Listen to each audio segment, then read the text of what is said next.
All right, salute BlakGooseTV family. I got some Lubin news for you guys, for all of the Erickson Lubin fans. I got a little update for y'all. You know what I'm saying? He had something to say when it came to the Brian Castano, Jermell Charlo winner. Obviously, if you guys are followers of Lubin, if you're fans of Lubin, if you don't know who Lubin is, I'm gonna fill you in real quick. Lubin is definitely an up and coming rising star. He's been touted as the next big thing at his weight class for a while now.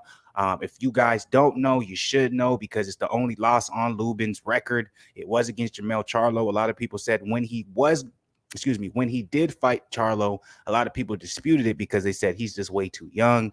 They're putting him in a position he shouldn't be in. And obviously, we saw the outcome. And so a lot of people agreed with that, right?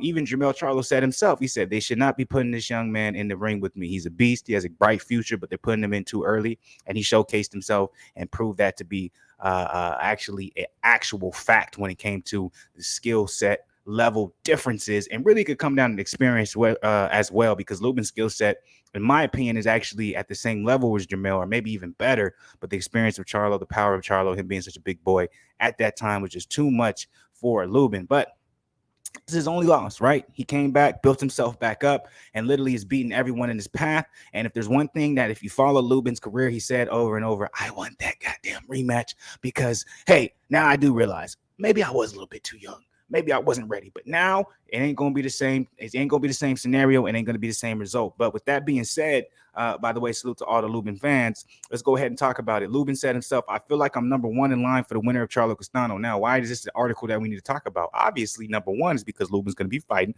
this Saturday. Excuse me. Oh, my bad, y'all. But Lubin's going to be fighting this Saturday, right? By the way, I will be going live for that, Fluence Lounge. So make sure y'all check that out. Y'all join me. We can watch it, chop it up, all that good stuff. But Lubin's going to be fighting this particular Saturday. He's going to be fighting for the belt. So with that being said, it only makes sense that he feels he's number one in line for the winner of Charlo Castano. Because let's be real, he is. Right? Obviously, we have talks of Terrence Crawford, one of the winner of those two. Obviously, Errol Smith is talking about he doesn't mind fighting Jermell, moving up to 154. But we're talking about two welterweights who are saying we want to move up and we want to fight these bigger opponents. So obviously, we got to take that with a grain of salt. It makes sense.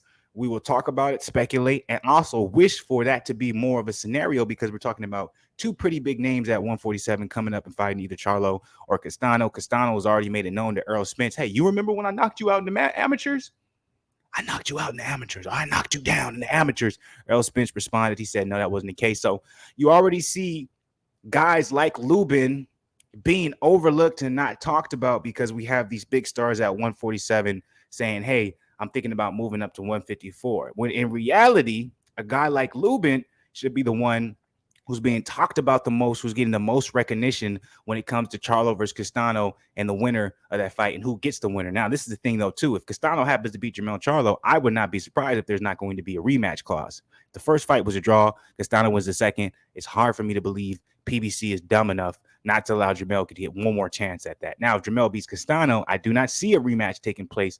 And now he has the basically pick of the litter, right? Lubin, if he ends up winning this Saturday coming up, he's probably going to have Lubin as a choice. Who knows what's going on with Terrence Crawford? So maybe he'll have him as a choice. I don't know. That's a long stretch. Obviously, Errol Spence won't be a choice. He has things he has to take care of. But really, if you want me to be realistic, his biggest, if Charlo beats Castano and Lubin wins this Saturday, I don't see why Jermell Charlo versus Lubin 2 does not take place.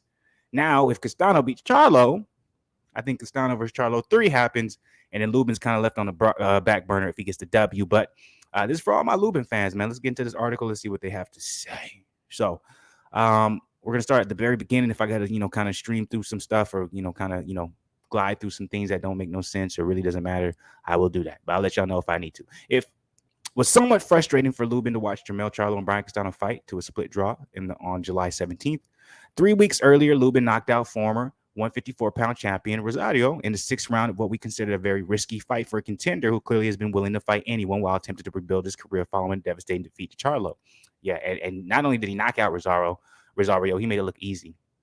Lubin believed he would get the Charlo Castano winner next, but their draw necessitated a second title unification between the two. And remember, Lubin's only 24 years old. That's what gets me about Lubin. This man is only 24. So he fought He fought Charlo when he was that's in 2017. That's about like 5 years, 17, 18, 19, 20, 21, 22. That's 5 years. He was 19 years old. He was 19 years old. Charlo, I believe, is 30, 31 now. So he was fighting a grown man. Lubin still has not hit his athletic peak. Like Lubin still technically isn't a grown man where he's hit his peak and he's in like his natural ability of who he is. So I'd be scared if I was anyone but Lubin, because I'm telling you, Lubin is coming for that ass. You know what I'm saying? Pause. I feel like I'm number one in line, honestly, for the titles for the winner of Charlo Castano. It's come from Lubin himself. I feel like I worked my way back. I feel like after the Rosario fight, I was next in line, but due to them having a draw and me not wanting to be inactive, I'll take the next best in line, and that's Sebastian Fendora. Honestly, he's been doing his thing. So I feel like since the WBC ordered it, let's make it happen. Lubin kind of reminds me of Devin Haney a little bit. You know what I'm saying? I feel like that fight, I just showed I can overcome whatever, honestly, Lubin said. Fighting Rosario, you know, he's a real strong fighter. He beat J-Rock. He knocked J-Rock out, and he actually gave Jermell some hell for a few rounds before Charlo ended up stopping him. But I feel like what people could take away from that fight with me is it's just like I've got it. Oh, I could box, I could bang. If you don't see it, I'm just going to have to show you. I feel like I can do it all in the ring. It doesn't matter who's in front of me. So what do you guys think about that statement from Lubin? I won't lie to you. I'm in full agreement. I think Lubin is a guy that I personally, if I was Charlo, I would avoid at this stage of his career because it's too much of a risk and not high enough of a reward. And I actually think Lubin's going to end up being the new reigning king at 154. So that's my personal opinion. I think Lubin has that amount of talent, raw ability. It's just, you know what I'm saying? He has to, you know, be put in a position by his promoters where it's like we can build up the stardom in him. But because, you know, they've had guys like a Jermell Charlo at that particular weight class, Tony Harrison's and J-Rocks, you know what I'm saying? They haven't really put too much into Lubin because he did have that early career loss to Jermell, which kind of derailed a lot of things. But you can see he's making his way back and he deserves it. He's a fucking solid guy. And I think he beats basically everyone at 154. He gives a lot of people hell. What do you guys think about it? Once again, it's not about my opinion. It's about yours. So please drop it below in the comments. Like the video, subscribe to the channel. Let me know what you guys think. As always, I love y'all, BlakGooseTV family. Keep helping this channel grow. Let's show the boxing community that we're going to be the biggest army when it comes to this goddamn thing. Black Goose family all day.